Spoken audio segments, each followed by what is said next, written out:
Kung gusto mong medyo umiwas sa meat at gusto mo yung pagkain na medyo healthy at guilt-free, pwede mo tong itry. Mukha lang yan tonkatsu pero mushroom talaga yan.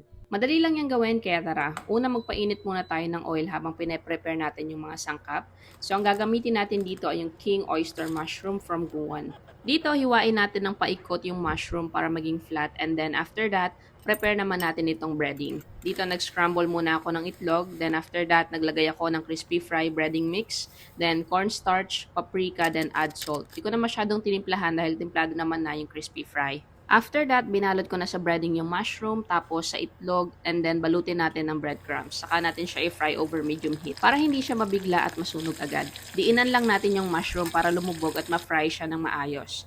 After that, inulit ko lang yung same process sa lahat ng natitirang batch ng mushrooms, and then second fry for extra crisps. Pagkatapos niyan, gawa naman tayo ng sauce. Naglagay lang ako dito ng sugar sa pan, then add soy sauce, banana ketchup, sesame oil, and then yung honey citron tea. So mix lang natin yan and then add pepper and we're done.